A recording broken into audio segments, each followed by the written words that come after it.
concurrency, and task virtualization. This section explains the difference between models of concurrency.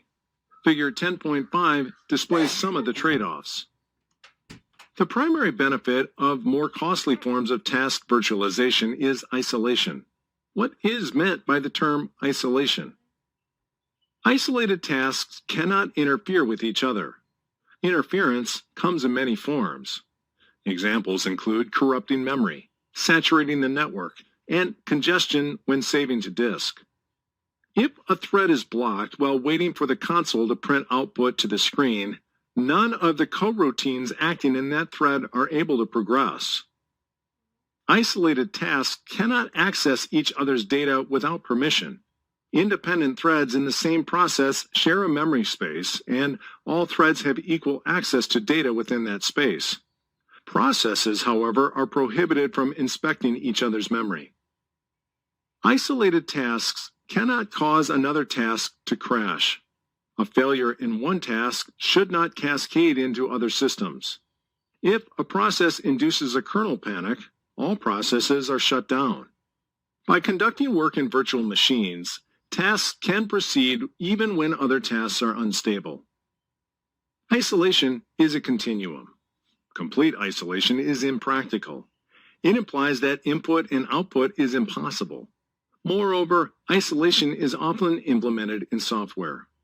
Running extra software implies taking on extra runtime overhead. A small glossary of terms relating to concurrency. This subfield is filled with jargon. Here is a brief introduction to some important terms and how we use them. Program. A program, or application, is a brand name. It is a name we use to refer to a software package. When we execute a program, the OS creates a process. Executable. A file that can be loaded into memory and then run. Running an executable means creating a process and a thread for it, then changing the CPU's instruction pointer to the first instruction of the executable. Task. This chapter uses the term task in an abstract sense. Its meaning shifts as the level of abstraction changes. A. When discussing processes, a task is one of the process's threads. B. When referring to a thread, a task might be a function call. C. When referring to an OS, a task might be a running program, which might be comprised of multiple processes. Process. Running programs execute as processes. A process has its own virtual address space, at least one thread, and lots of bookkeeping managed by the OS. File descriptors, environment variables, and scheduling priorities are managed per process. A process has a virtual address space, executable code, open handles to system objects, a security context, a unique process identifier, environment variables, a priority class, minimum and maximum working set sizes, and at least one thread of execution. Each process is started with a single thread, often called the primary thread, but can create additional threads from any of its threads. Running programs begin their life as a single process, but it isn't uncommon to spawn sub-processes to do the work. Thread. The thread metaphor is used to hint that multiple threads can work together as a whole. Thread of execution. A sequence of CPU instructions that appear in serial. Multiple threads can run concurrently, but instructions within the sequence are intended to be executed one after another. Coroutine. Also known as fiber, green thread, and lightweight thread, a coroutine indicates tasks that switch within a thread. Switching between tasks becomes the responsibility of the program itself, rather than the OS. Two theoretical concepts are important to distinguish. A. Concurrency, which is multiple tasks of any level of abstraction running at the same time.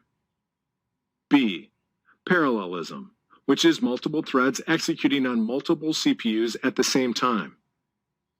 Outside of the fundamental terminology, there are also interrelated terms that appear frequently: asynchronous programming and non-blocking I/O.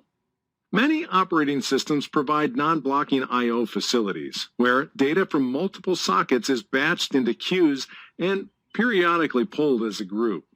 Here are the definitions for these. Non-blocking I/O. Normally, a thread is unscheduled when it asks for data from I/O devices like the network. The thread is marked as blocked while it waits for data to arrive. When programming with non-blocking I/O, the thread can continue to execute even while it waits for data. But there's a contraindication. How can a thread continue to execute if it doesn't have any input data to process? The answer lies in asynchronous programming. Asynchronous programming. Asynchronous programming describes programming for cases where the control flow is not predetermined. Instead, events outside the control of the program itself impact the sequence of what is executed. Those events are typically related to I/O, such as a device driver signaling that it is ready, or related to functions returning in another thread. The asynchronous programming model is typically more complicated for the developer, but results in a faster runtime for I/O-heavy workloads. Speed increases because there are fewer system calls. This implies fewer context switches between the user space and the kernel space. Section 10.5.1. Threads.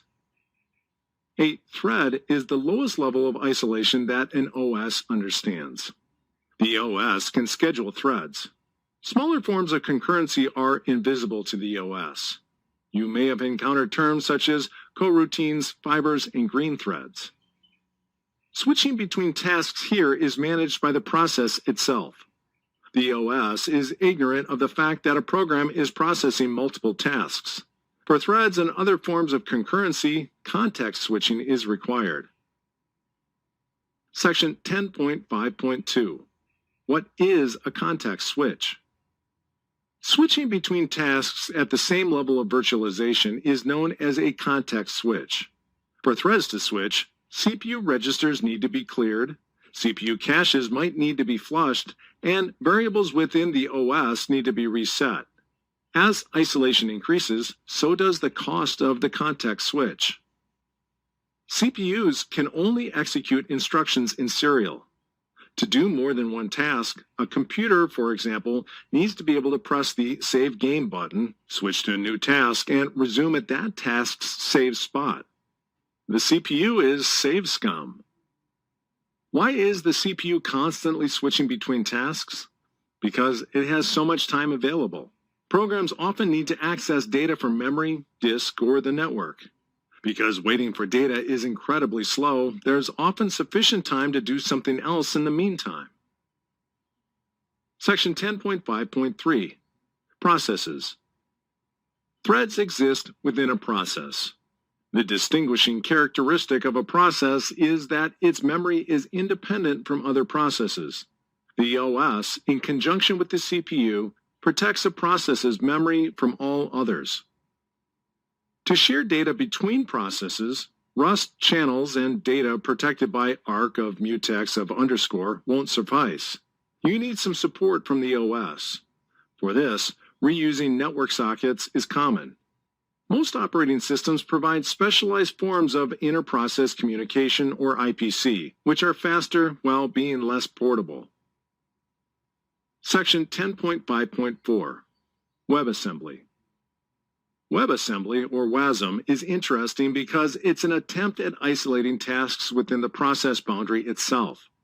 It's impossible for tasks running inside a WASM module to access memory available to other tasks. Originating in web browsers, WASM treats all code as potentially hostile. If you use third-party dependencies, it's likely that you haven't verified the behavior of all the code that your process executes. In a sense, WASM modules are given access to address spaces within your process's address space. WASM address spaces are called linear memory. Runtime interprets any request for data within linear memory and makes its own request to the actual virtual memory. Code within the WASM module is unaware of any memory addresses that the process has access to. Section 10.5.5. Containers. Containers are extensions to processes with further isolation provided by the OS. Processes share the same file system, whereas containers have a file system created for them. The same is true for other resources, such as a network. Rather than address space, the term used for protections covering these other resources is namespaces.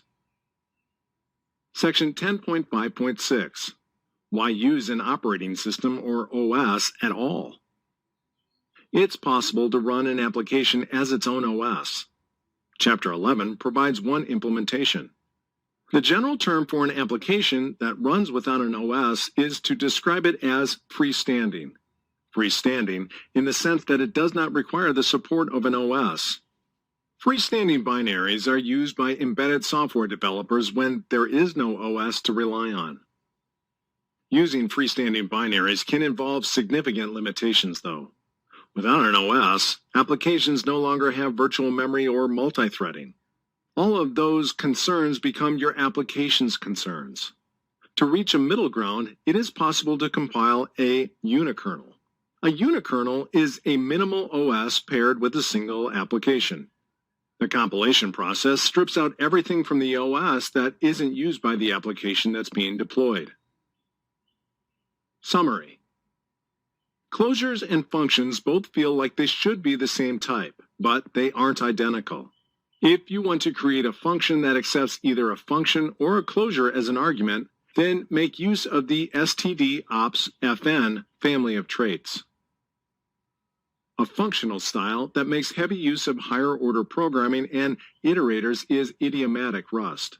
This approach tends to work better with third-party libraries because std_iter_iterator is a common trait to support.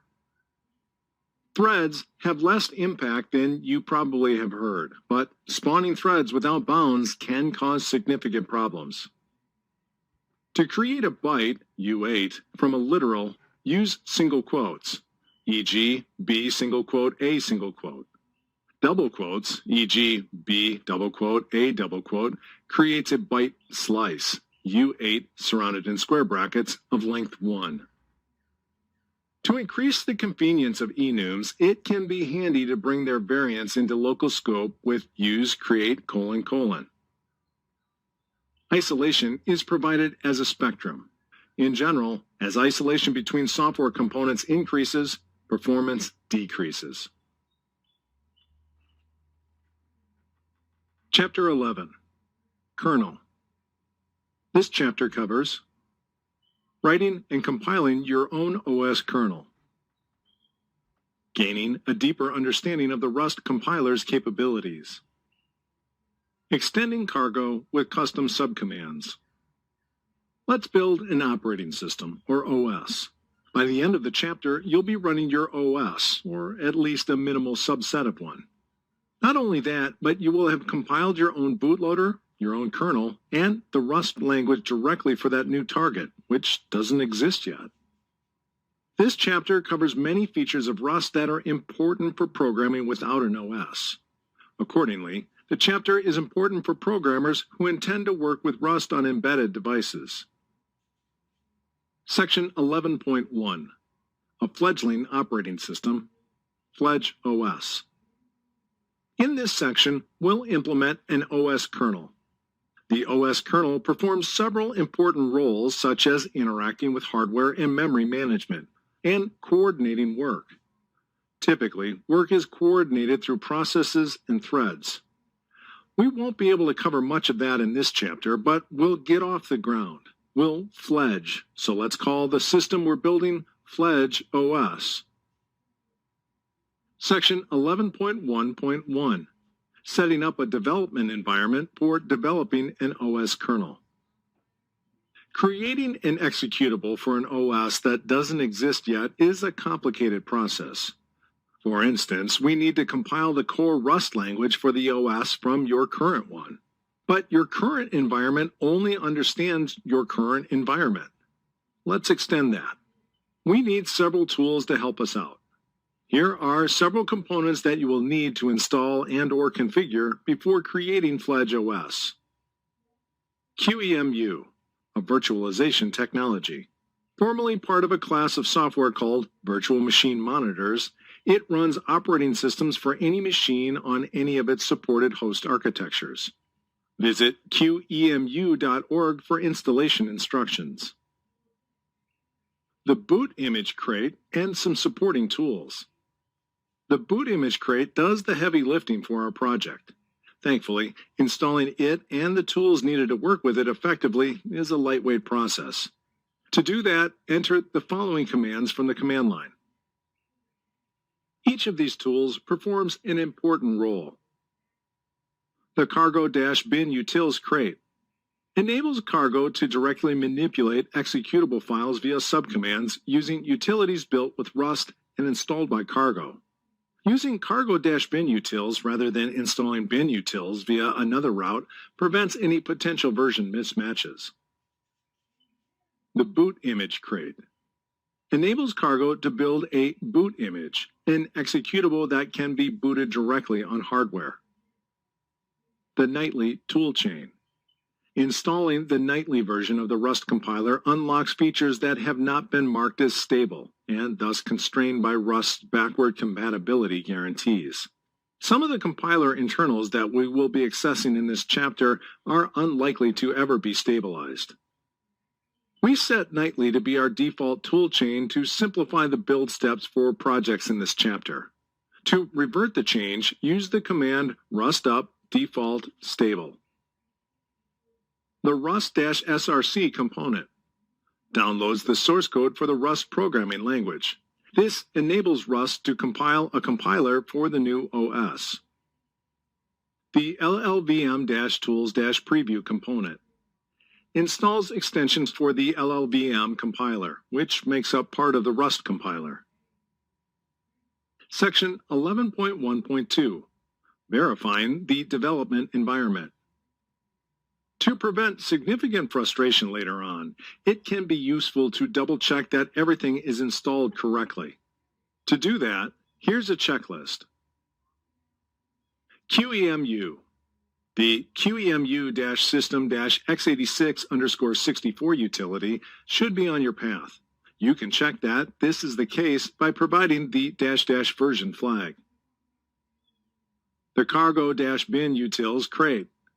As indicated by the output of cargo install cargo-bin utils, several executables were installed on your system. Executing any of those with the -- help flag should indicate that all of these are available. For example, to check that rust-strip is installed, use this command. The boot image crate. Use the following command to check that all of the pieces are wired together. The LLVM-tools-preview toolchain component. The LLVM tools are a set of auxiliary utilities for working with LLVM. On Linux and Mac OS, you can use the following commands to check that these are accessible to Rust-C. On MS Windows, the following commands produce a similar result. Great, the environment has been set up. If you encounter any problems, try reinstalling the components from scratch. Section 11.2 Fledge OS-0 Getting something working. Fledge OS requires some patience to fully comprehend. Although the code may be short, it includes many concepts that are probably novel because they are not exposed to programmers who make use of an OS. Before getting started with the code, let's see Fledge OS fly. Section 11.2.1 First boot. Fledge OS is not the world's most powerful operating system. Truthfully, it doesn't look like much at all. At least it's a graphical environment. As you can see from figure 11.1, it creates a pale blue box in the top left corner of the screen. To get Fledge OS-0 up and running, execute these commands from the command line prompt. Don't worry about how the block at the top left changed color. We'll discuss the retro computing details for that shortly. For now, success is being able to compile your own version of Rust, an OS kernel using that Rust, a bootloader that puts your kernel in the right place, and having all these work together. Getting this far is a big achievement, As mentioned earlier, creating a program that targets an OS kernel that doesn't exist yet is complicated. Several steps are required. 1. Create a machine-readable definition of the conventions that the OS uses, such as the intended CPU architecture. This is the target platform, also known as a compiler target or simply target. You have seen targets before. Try executing rust up target list for a list that you can compile rust to. 2. Compile rust for the target definition to create the new target. Will suffice with a subset of rust called core that excludes the standard library, crates under std. 3. Compile the OS kernel for the new target using the new rust. 4. Compile a bootloader that can load the new kernel. 5. Execute the bootloader in a virtual environment, which in turn runs the kernel. Thankfully, the boot image crate does all this for us. With all of that fully automated, we're able to focus on the interesting pieces. Section 11.2.2 Compilation Instructions. To make use of the publicly available source code, follow the steps in Section 11.1.3. That is, execute these commands from a command prompt. To create the project by hand, here is the recommended process. 1. From a command line prompt, execute these commands. 2. Add the following snippet to the end of project's cargo.toml file. Compare the result with listing 11.1, which can be downloaded from ch11/ch11-fledgeos-0/cargo.toml.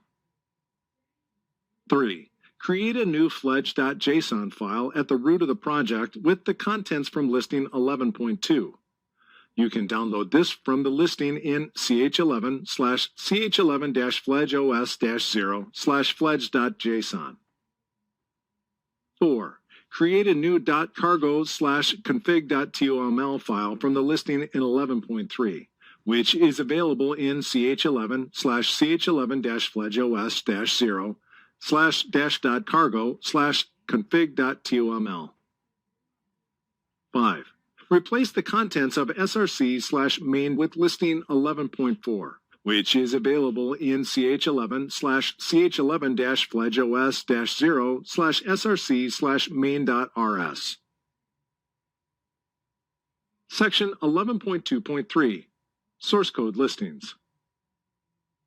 The source code for the FledgeOS project, code/ch11/ch11-fledgeos-star, uses a slightly different structure than most cargo projects. Here is a view of their layout using FledgeOS-0 as a representative example. The projects include 2 extra files. The project root directory contains a fledge.json file. This is the definition of the compiler target that boot image and friends will be building.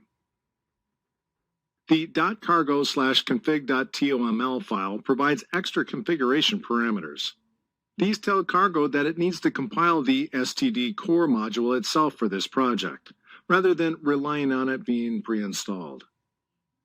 The following listing provides the project's cargo.toml file. It's available in ch11/ch11-fledgeos-0/cargo.toml. The project's cargo.toml file is slightly unique. It includes a new table, package.metadata.bootimage surrounded in square brackets, which contains a few directives that are probably confusing. This table provides instructions to the boot image crate, which is a dependency of bootloader. Boot image creates a bootable disk image from a Rust kernel. Build-command instructs boot image to use the cargo build command rather than cargo xbuild for cross-compiling. Run_command replaces the default behavior of cargo run to use QEMU rather than invoking the executable directly. Tip: see the documentation at github.com/rust-osdev/bootimage for more information about how to configure boot image. The following listing shows our kernel target definition. It is available from ch11/ch11-fledgeos-0/fledge.json. Among other things, the target kernel's definition specifies that it is a 64-bit OS built for x86-64 CPUs. This JSON specification is understood by the Rust compiler. Tip: learn more about custom targets from the Custom Targets section of the Rust-C book at doc.rust-lang.org/stable/rustc/targets/custom.html.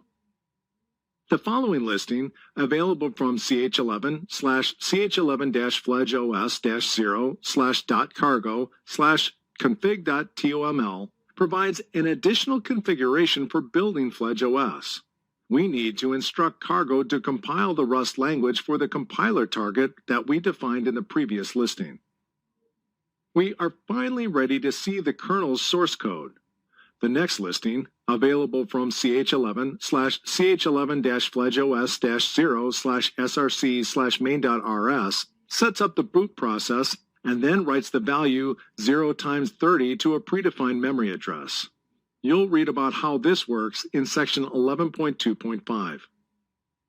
Listing 11.4 looks very different from the Rust projects that we have seen so far. Here are some of the changes to ordinary programs that are intended to be executed alongside an OS. The central FledgeOS functions never return. There's no place to return to. There are no other running programs. To indicate this, our function's return type is the never type or exclamation point. If the program crashes, the whole computer crashes. The only thing that our program can do when an error occurs is terminate. We indicate this by relying on LLVM's abort function. This is explained in more detail in section 11.2.4. We must disable the standard library with !no_std surrounded in square brackets. As our application cannot rely on an OS to provide dynamic memory allocation, it's important to avoid any code that dynamically allocates memory. The !no_std surrounded in square brackets annotation excludes the Rust standard library from our crate. This has the side effect of preventing many types, such as vec of t, from being available to our program.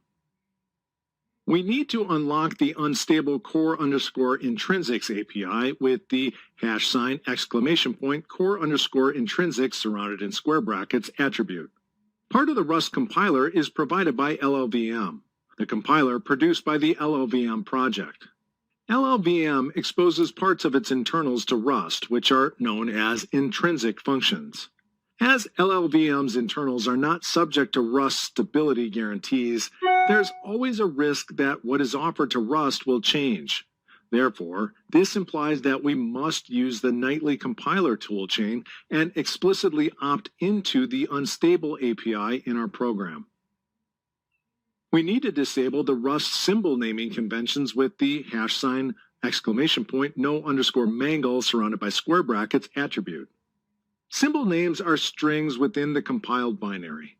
For multiple libraries to coexist at runtime, it's important that these names do not collide. Ordinarily, Rust avoids this by creating symbols via a process called name mangling.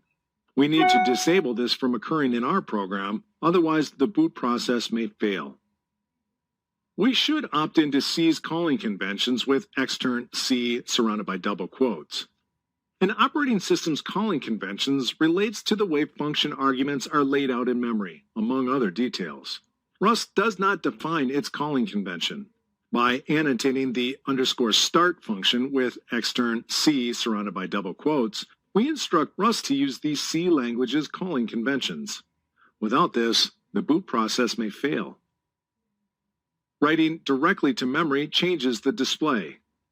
Traditionally, operating systems used a simplistic model for adjusting the screen's output. A predefined block of memory, known as the frame buffer, was monitored by the video hardware. When the frame buffer changed, the display changed to match. One standard used by our bootloader is VGA, or Video Graphics Array. The bootloader sets up address 0 times B8000 as the start of the frame buffer. Changes to its memory are reflected on screen. This is explained in detail in section 11.2.5. We should disable the inclusion of a main function with the #!no_main surrounded in square brackets attribute. The main function is actually quite special because its arguments are provided by a function that is ordinarily included by the compiler, _start, and its return values are interpreted before the program exits. The behavior of main is part of the Rust runtime. Read section 11.2.6 for more details. Where to go to learn more about OS development? The cargo boot image command takes care of a lot of nuisances and irritation. It provides a simple interface, a single command, to a complicated process. But if you're a tinkerer, you might like to know what's happening beneath the surface. In that case, you should search Philip Opperman's blog, Writing an OS in Rust, at os.phil-opp.com, and look into the small ecosystem of tools that has emerged from it at github.com/rust-osdev. Now that our first kernel is live, let's learn a bit about how it works. First, let's look at panic handling. Section 11.2.4, Panic Handling. Rust won't allow you to compile a program that doesn't have a mechanism to deal with panics. Normally, it inserts panic handling itself. This is one of the actions of the Rust runtime, but we started our code with #no_std surrounded in square brackets.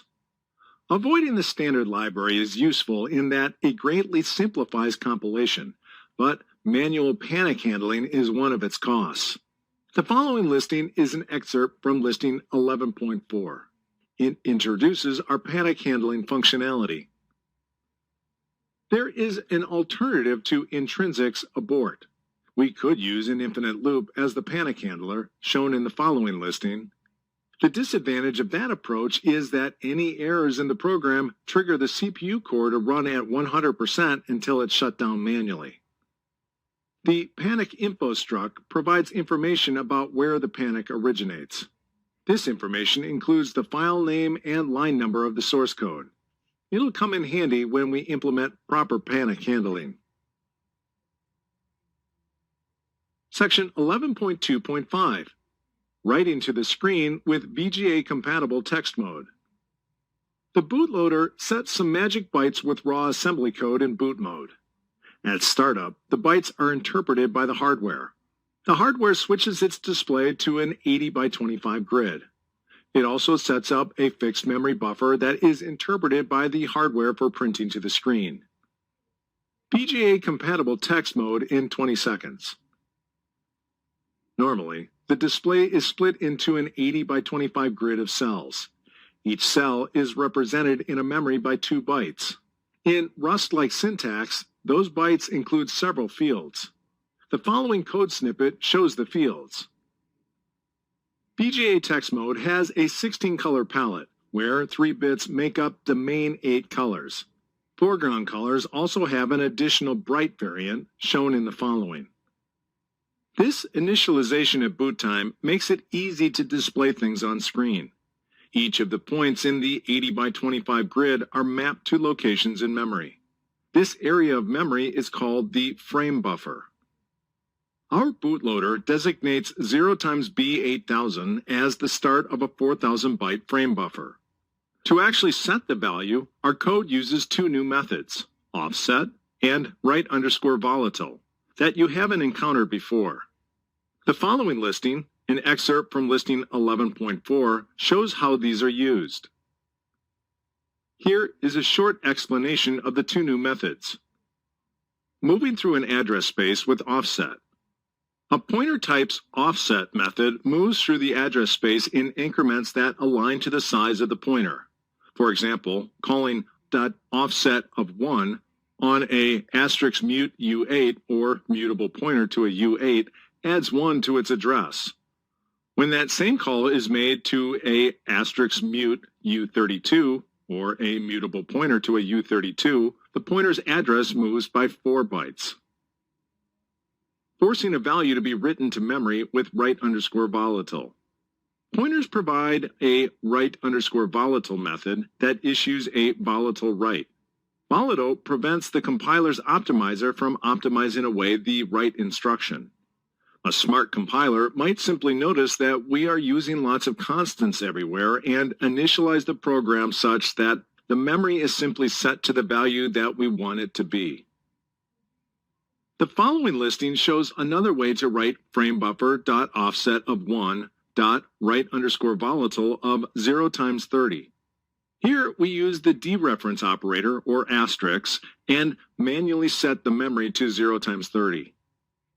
The coding style from listing 11.8 may be more familiar to programmers who have worked heavily with pointers before. Using this style requires diligence. Without the aid of type safety provided by offset, it's easy for a typo to cause memory corruption. The verbose coding style used in listing 11.7 is also friendlier to programmers with less experience performing pointer arithmetic. It declares its own intent. Section 11.2.6 _start, the main function for Fledge OS. An OS kernel does not include the concept of a main function in the sense that you're used to. For one thing, an OS kernel's main loop never returns. Where would it return to? By convention, programs return an error code when they exit to an OS. But operating systems don't have an OS to provide an exit code to. Secondly, starting a program at main is also a convention. But that convention doesn't also exist for OS kernels. To start an OS kernel, we require some software to talk directly to the CPU. That software is called a bootloader. The linker expects to see one symbol defined, _start, which is the program's entry point. It links _start to a function that's defined by your source code. In an ordinary environment, the _start function has 3 jobs. Its first is to reset the system. On an embedded system, for example, _start might clear registers and reset memory to 0. Its second job is to call main. Its third job is to call _exit, which cleans up after main. Our _start function doesn't perform the last 2 jobs. Job 2 is unnecessary, as the application's functionality is simple enough to keep within _start. Job 3 is unnecessary, as is main. If it were to be called, it would never return. Section 11.3 Fledge OS-1, avoiding a busy loop. Now that the foundations are in place, we can begin to add features to Fledge OS. Section 11.3.1 Being power conscious by interacting with the CPU directly. Before proceeding, Fledge OS needs to address one major shortcoming. It is extremely power hungry. The _start function from listing 11.4 actually runs a CPU core at 100%. It's possible to avoid this by issuing the halt instruction, or HLT, to the CPU. The halt instruction, referred to as HLT in the technical literature, notifies the CPU that there's no more work to be done. The CPU resumes operating when an interrupt triggers new action. As listing 11.9 shows, making use of the x84_64 crate allows us to issue instructions directly to the CPU. The listing, an excerpt of listing 11.10, makes use of the x86_64 crate to access the HLT instruction. It is passed to the CPU during the main loop of the _start to prevent excessive power consumption. The alternative to using HLT is for the CPU to run at 100% utilization, performing no work. This turns your computer into a very expensive space heater. Section 11.3.2 Fledge OS-1 Source Code. Fledge OS-1 is mostly the same as Fledge OS-0, except that its src/main.rs file includes the additions from the previous section. The new file is presented in the following listing and is available to download from code/ch11/ch11-fledgeos-1/src/main.rs. To compile the project, Repeat the instructions in section 11.2.1, replacing references to FledgeOS-0 with FledgeOS-1. The x86_64 crate provided us with the ability to inject assembly instructions into our code. Another approach to explore is to use inline assembly. The latter approach is demonstrated briefly in section 12.3. Section 11.4, FledgeOS-2, Custom Exception Handling. The next iteration of the FledgeOS improves on its error handling capabilities. FledgeOS still crashes when an error is triggered, but now we have a framework for building something more sophisticated. Section 11.4.1, Handling Exceptions Properly, Almost. FledgeOS cannot manage any exceptions generated from the CPU when it detects an abnormal operation. To handle exceptions, our program needs to define an exception handling personality function. Personality functions are called on each stack frame as the stack is unwound after an exception. This means the call stack is traversed, invoking the personality function at each stage. The personality function's role is to determine whether the current stack frame is able to handle the exception. Exception handling is also known as catching an exception. Note: what is stack unwinding? When functions are called, stack frames accumulate. Traversing the stack in reverse is called unwinding. Eventually, unwinding the stack will hit _start. Because handling exceptions in a rigorous way is not necessary for FledgeOS, we'll implement only the bare minimum. Listing 11.11, an excerpt from Listing 11.12, provides a snippet of code with the minimal handler. Inject it into main.rs. An empty function implies that any exception is fatal because none will be marked as the handler. When an exception occurs, we don't need to do anything. Note: what is a language item? Language items are elements of Rust implemented as libraries outside of the compiler itself. As we strip away the standard library with #no_std surrounded in square brackets, we'll need to implement some of its functionality ourselves. Admittedly, that's a lot of work to do nothing, but at least we can be comforted knowing that we are doing nothing in the right way. Section 11.4.2, FledgeOS-2 Source Code. FledgeOS-2 builds on FledgeOS-0 and FledgeOS-1.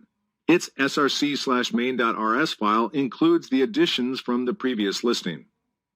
The new file is presented in the following listing and is available to download from code/ch11/FledgeOS-2/src/main.rs. To compile the project, repeat the instructions in section 11.2.1, replacing references to FledgeOS-0 with FledgeOS-2. Section 11.5, FledgeOS-3, Text Output. Let's write some text to the screen. That way, if we really do encounter a panic, we can report it properly. This section explains the process of sending text to the frame buffer in more detail. Figure 11.2 shows the output from running FledgeOS-3.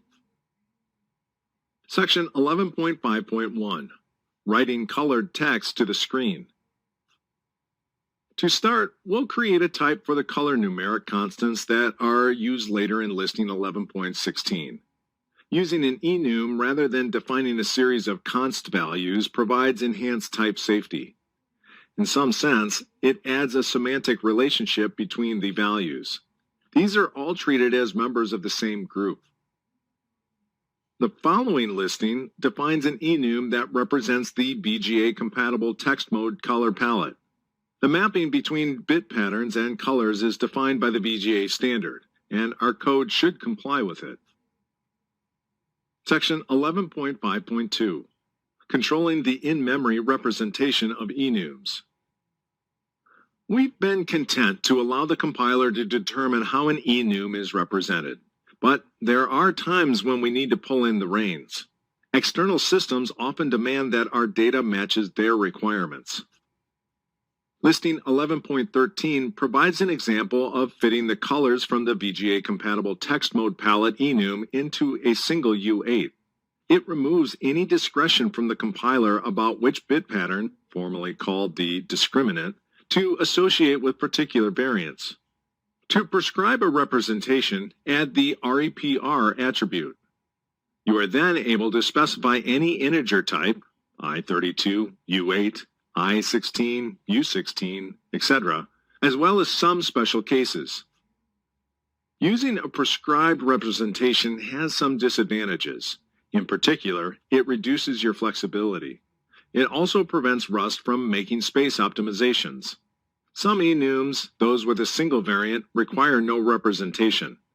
These appear in source code but occupy zero space in the running program. Section 11.5.3. Why use enums?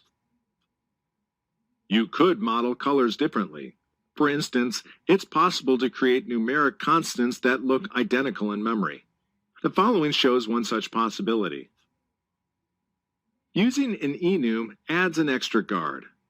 It becomes much more difficult to use an illegal value in our code than if we were using an U8 directly. You will see this demonstrated when the cursor struct is introduced in listing 11.17. Section 11.5.4. Creating a type that can print to the VGA frame buffer. To print to the screen, we'll use a cursor struct that handles the raw memory manipulation and can convert between our color type and what is expected by VGA.